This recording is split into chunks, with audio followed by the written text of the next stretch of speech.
ushobora kugira abasirikare benshi batojwe neza kandi bafite ubushake, ariko iyo udafite intwaro zigezweho bigorana cyane gutsinda urugamba hashingiwe ku miterere y'intambara zigezweho.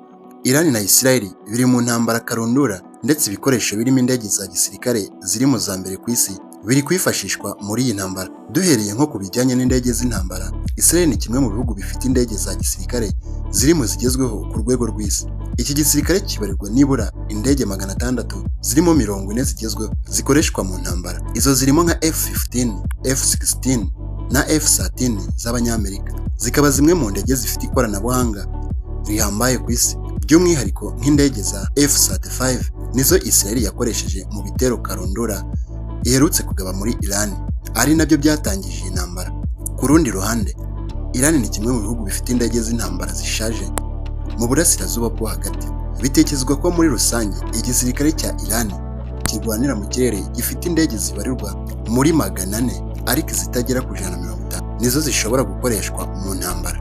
Ikoranabuhanga riri ku rwego rwo hasi ndetse no kuba izo ndege zishaje ni kimwe mu bituma Iran itazikoresha, kuko ziganjemo izaguzwe mu myaka y'1960 no mu 1970. Usanga zifite ikoranabuhanga ritakigezweho muri ibi bihe. Izo ndege za Iran zirimo nka F-4 y'Abanyamerika, MiG-29, Su-22 z'Abarusiya, ari nazo ndege wavuga ko ari nshya mu bubiko bw'indege za Iran, nubwo nazo zifite ikoranabuhanga yo mu myaka ya 1980 n'1990. Mu 2022 byavuzwe ko Iran yohereje abapiloti bayo kwiga gutwara indege zigezweho zizwi nka Su-35 zikorwa n'uruganda rwa Sukhoi. Izi ni zimwe mu ndege zigezweho ku rwego rw'isi zigakorwa n'Abarusiya. Gusa iyo bigeze ku bijyanye na misile, Iran igerageza kwihagararaho. Iki gihugu kibarurwa nk'icya mbere gifite misile nyinshi mu burasirazuba bwo hagati, zibarirwa mu bihumbi 40, uretse ko iyi mibare itemejwe n'iki gihugu ubwacyo. Ku rundi ruhande, nyinshi muri izi misile ntabwo zifite ubushobozi bwo guhangana na radari cyangwa ubundi bwirinzi bw'ibihugu nka Israel.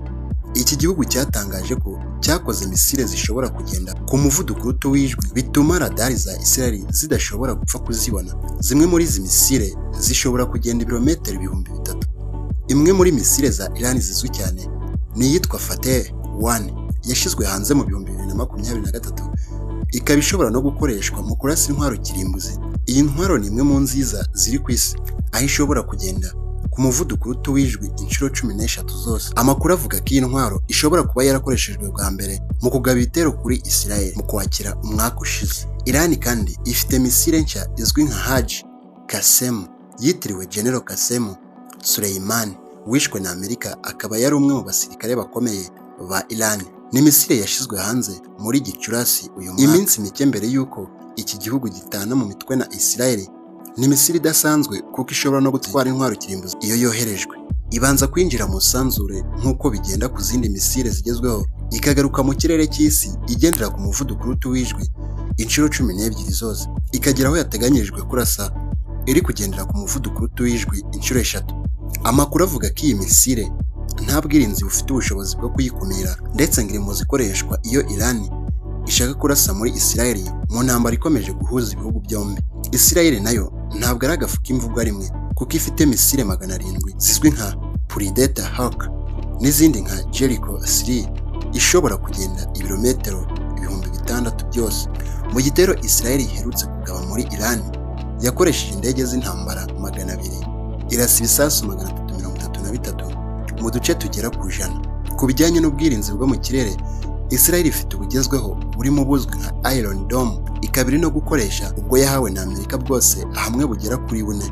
Iran nayo ifite ubwirinzi bwayo buzwi nka Bavari 373 na Bavari 373, ndetse no mu 2016 yaguze ubwirinzi buzwi nka S300 PMU2 nyuma y'uko ibihugu byombi byemeranyije ubugure mu 2007. Magingo aya ubu bwirinzi bwose bwamaze kwangizwa bikomeye na Israel, ari nayo mpamvu Iran idafite ubushobozi bwo gutsinda Israel.